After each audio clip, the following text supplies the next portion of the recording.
Today, we're taking you on a mouth-watering journey into the world of Krispy Kreme Doughnuts, where golden rings of joy are born fresh every day, glazed to perfection, and loved by millions across America.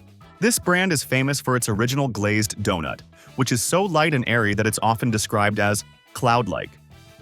Every day, Krispy Kreme shops across the U.S. produce thousands of donuts using a recipe that has remained a secret for nearly a century. And now is the time to discover the process behind this glazing donuts. Krispy Kreme was founded in 1937 by Vernon Rudolph in Winston-Salem, North Carolina, where he began selling donuts made from a secret yeast-raised recipe he bought from a French chef in New Orleans. The original donuts were sold to local grocery stores, but the delicious smell attracted people who asked to buy them hot off the line. In response, Rudolph cut a hole in the wall of his bakery to sell directly to customers, starting the now iconic tradition of Hot Now donuts.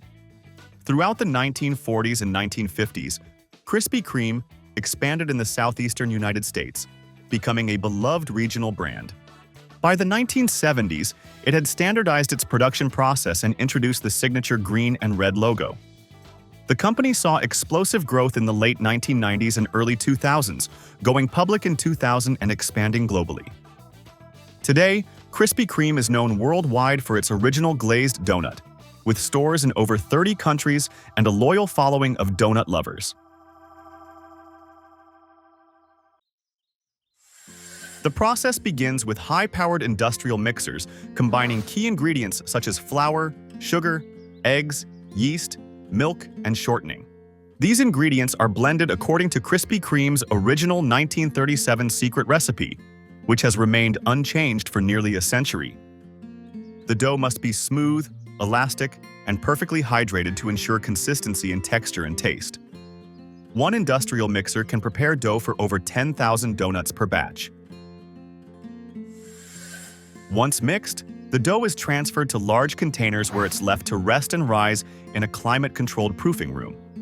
This step, also known as fermentation, takes about 30 minutes, allowing the yeast to release gases that make the dough light and airy.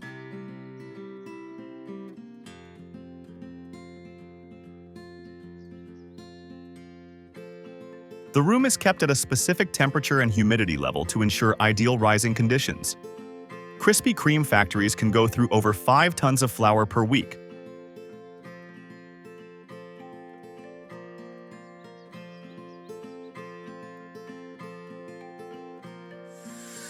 After rising, the dough is rolled out and passed through a cutting machine that punches out perfect rings and holes, creating the signature donut shape.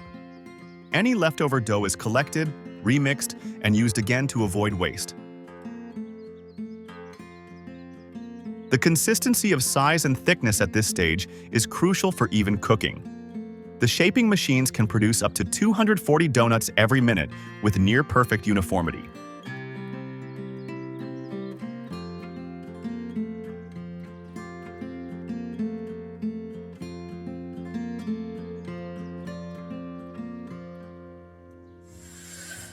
The cut donuts are then placed on trays and moved into another proof box, where they undergo a second rise.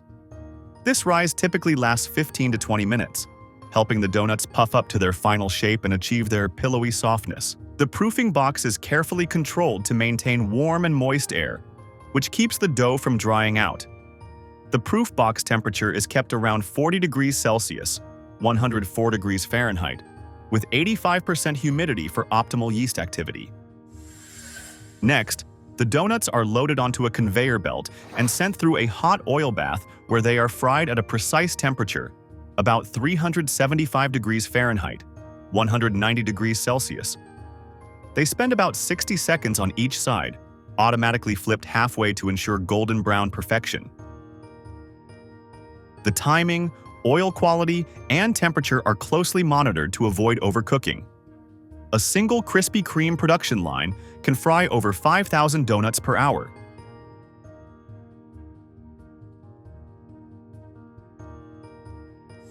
Once fried, the warm donuts move along a conveyor belt and pass under a glaze waterfall, where they are coated with Krispy Kreme's famous vanilla sugar glaze.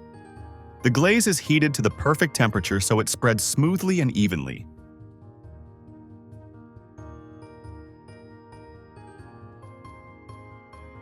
This step is what gives the original glazed donut its shiny finish and signature melt-in-your-mouth sweetness. Krispy Kreme glazes over 20 million donuts every single week worldwide.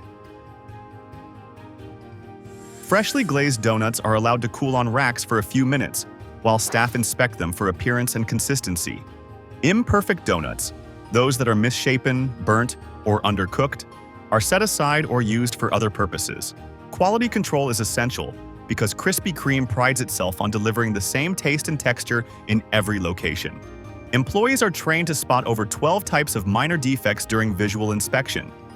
Once they pass inspection, the donuts are packed into branded boxes or served immediately to customers, especially during hot light hours. Many Krispy Kreme stores are equipped with glass windows so customers can watch the entire process from start to finish. When the red Hot Now light is on, it means fresh donuts are coming off the line and are ready to be eaten warm. Chick-Fil-A introduced waffle fries in 1985, aiming to offer a unique and hearty side that stood out from traditional fast food fries. The fries are made from real russet potatoes, sliced using a crisscross blade that gives them their signature waffle shape and satisfying crunch. Their design isn't just for looks. It helps hold more ketchup or Chick-fil-A sauce with every bite. Unlike most fast food chains, Chick-fil-A opted for peanut oil to fry them, enhancing the flavor while keeping them crispy. Waffle fries quickly became a customer favorite and now account for a significant portion of the chain's total food sales. In fact, they are the most ordered item on the Chick-fil-A menu, even more than the famous chicken sandwich. Their popularity has inspired copycat recipes and social media buzz, especially during limited-time promotions. Today, Chick-fil-A's waffle fries are a beloved side dish, often cited as one of the best fast food fries in America. Everything starts with high-quality Idaho russet Burbank potatoes, chosen for their ideal size, starch content, and flavor. These potatoes have a perfect balance of moisture and density, which helps them crisp up beautifully when fried. They're delivered fresh, not frozen, to Chick-fil-A kitchens across the U.S. Chick-fil-A uses hundreds of millions of pounds of potatoes every year, just for waffle fries. Before slicing, the potatoes are thoroughly washed and scrubbed to remove dirt while keeping the skin on. The skin adds a rustic texture and natural flavor, which customers love. This also cuts down on prep time and food waste. Keeping the skin adds fiber and helps reduce overall food waste in the kitchen.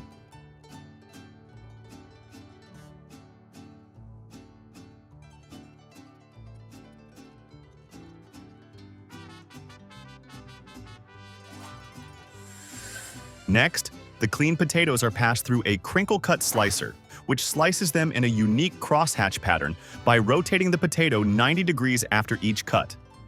This creates the iconic waffle shape that gives the fries more surface area and crunch. The shape also makes them excellent at holding onto sauces. A trained operator can slice dozens of potatoes per minute, producing hundreds of fries in a single batch. Some Chick-fil-A kitchens soak the fries briefly in cold water to remove excess starch, which helps them cook more evenly and stay crispy. This step can vary depending on location or volume needs. After soaking, the fries are drained and patted dry before heading to the fryer. Removing starch helps reduce sogginess and improves the golden finish during frying. The cut fries are then fried in 100% refined peanut oil, which gives them a clean, nutty flavor and crispy finish. The temperature is carefully regulated around 340 to 350 degrees Fahrenheit, 170 to 175 degrees Celsius, and the fries are cooked until golden brown. Each batch is timed perfectly to ensure consistency in texture and taste. Peanut oil is naturally trans fat-free and gives waffle fries their signature crunch. Once removed from the fryer, the fries are drained and tossed immediately with a light sprinkle of salt while they're still hot. This allows the salt to stick properly and enhances the natural flavor of the potato. Chick-fil-A uses a custom seasoning blend that's simple yet satisfying. Waffle fries have such a devoted fan base that some customers request extra salt packets just for dipping. Each batch of fries is checked for doneness, crispy outside, soft inside, golden color, before being portioned into serving containers. Fries that are undercooked, too dark, or broken are discarded or repurposed to ensure every order is top quality. The best fries go straight from the fryer to the customer's tray or bag. Waffle fries are the #1 best-selling item on the entire Chick-Fil-A menu.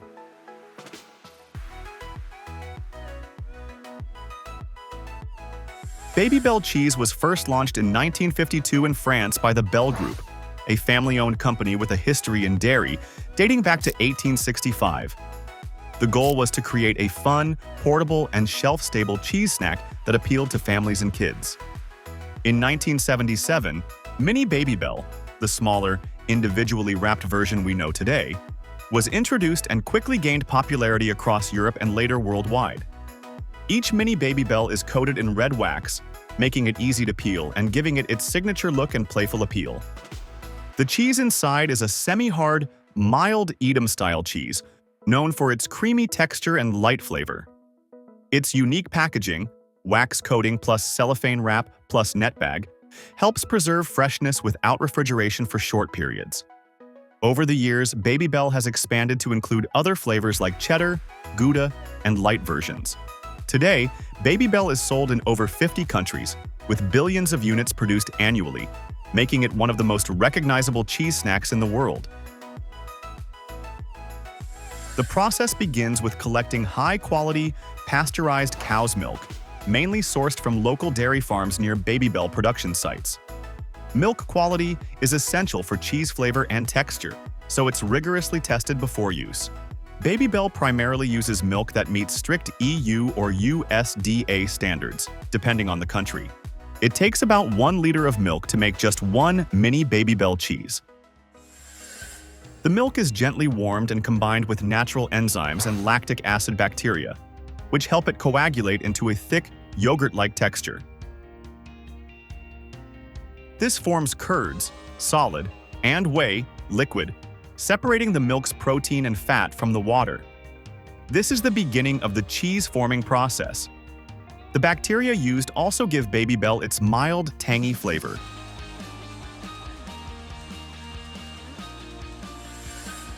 Once curds form, they are cut into small cubes to release more whey. The mixture is then slowly heated and stirred, helping the curds firm up and shrink. This step determines the final moisture content and texture of the cheese. Babybel cheese has a semi-hard texture, similar to Dutch Edam cheese.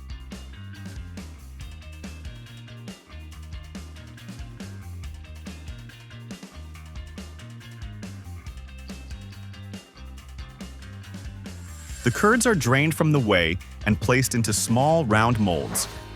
They are pressed under light pressure to remove remaining moisture and give Babybel its perfect mini wheel shape. After pressing, the cheese is removed from the mold and allowed to rest. This pressing step helps ensure every Babybel is consistently round and smooth.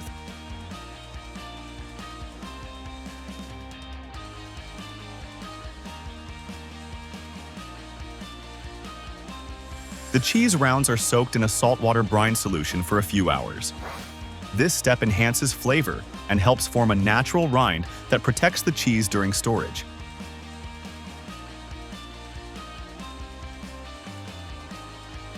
It also helps regulate the cheese's moisture and texture. Brining also acts as a mild preservative, helping Babybel stay fresh longer. After brining, the cheese is air-dried and then allowed to mature for several days to a few weeks, depending on the variety. This short aging process develops the mild, creamy flavor Babybel is known for.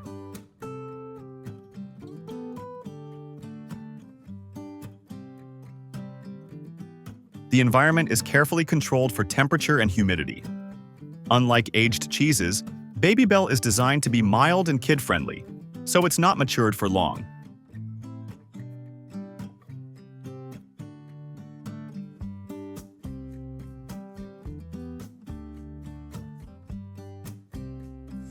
Once matured, each cheese is dipped in food-grade colored wax.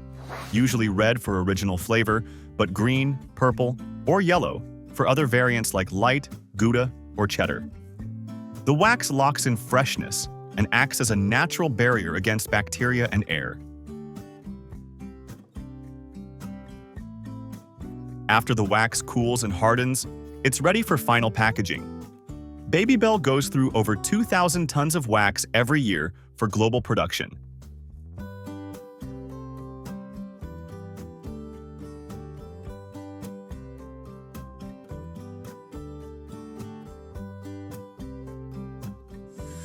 Each waxed cheese is wrapped in a thin cellophane layer to keep the wax clean and hygienic. Then, the wrapped cheeses are packed into their signature mesh bags, ready for shipping to supermarkets around the world.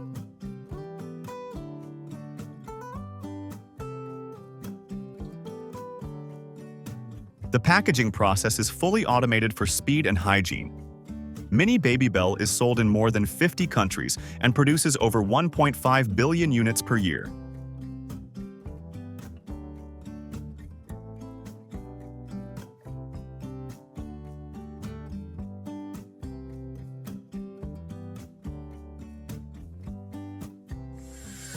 Toblerone was first created in 1908 in Bern, Switzerland, by Theodor Tobler and his cousin Emil Baumann. They combined milk chocolate, nougat, almonds, and honey into a unique triangular-shaped bar inspired by the Matterhorn mountain in the Swiss Alps. The name Toblerone is a blend of Tobler and Torrone, the Italian word for nougat. This made it one of the first chocolates to combine such ingredients into a distinctive shape and recipe. In 1909, Toblerone was patented, becoming one of the first chocolate bars to be legally protected for its unique shape. The triangular packaging and break-apart segments made it iconic and easy to share. Over the years, Toblerone gained international popularity, especially as a duty-free favorite in airports worldwide.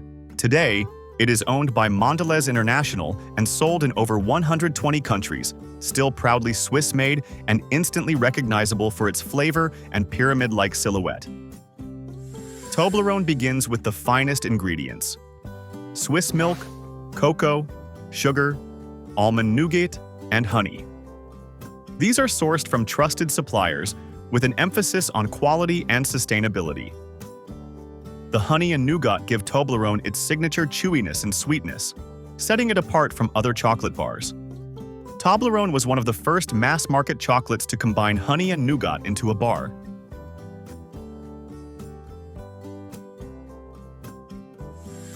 The raw ingredients are blended into a smooth chocolate paste using large industrial mixers. This chocolate is then refined through a series of rollers to achieve a silky, uniform texture. The refining process removes any graininess and ensures the chocolate melts smoothly in your mouth. The chocolate is refined until the particles are smaller than 25 microns, thinner than a strand of hair. Separately, a mixture of sugar, egg whites, almonds, and honey is prepared to make the signature nougat. This nougat is cooked at high temperatures and then cooled, chopped, and added to the chocolate. The pieces are just the right size to give texture without overwhelming the chocolate. This nougat mixture is what gives Toblerone its slight crunch and chewy finish in every bite. The chocolate and nougat mixture is then sent into a conching machine, where it is stirred and aerated for hours. This step develops the chocolate's flavor and gives it its creamy mouthfeel by reducing bitterness and balancing sweetness. Temperature and timing are tightly controlled. Toblerone chocolate is typically conched for several hours to create its smooth, mellow profile. The warm chocolate is poured into custom molds shaped like a row of connected triangles, inspired by the Matterhorn mountain. The molds are gently vibrated to remove air bubbles and ensure even distribution of nougat. Once filled, the molds are cooled slowly to help the chocolate set perfectly. Each Toblerone mold includes exactly 11 triangles in the classic 100-gram bar.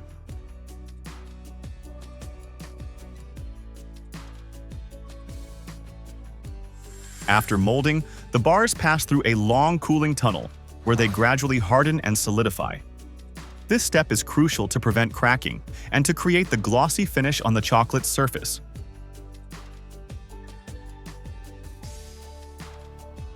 Once cooled, the bars are released from the molds and sent to packaging. The cooling process takes 20 to 30 minutes depending on the bar size.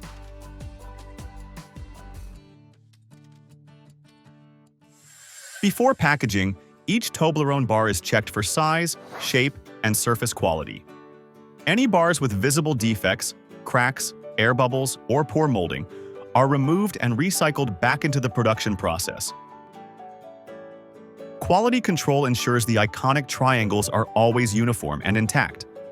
Workers and automated systems inspect tens of thousands of bars per day in Swiss factories.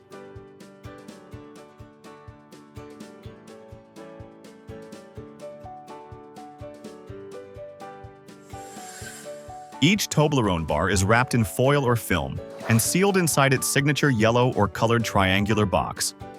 The boxes are then packed into cartons and shipped to retailers worldwide.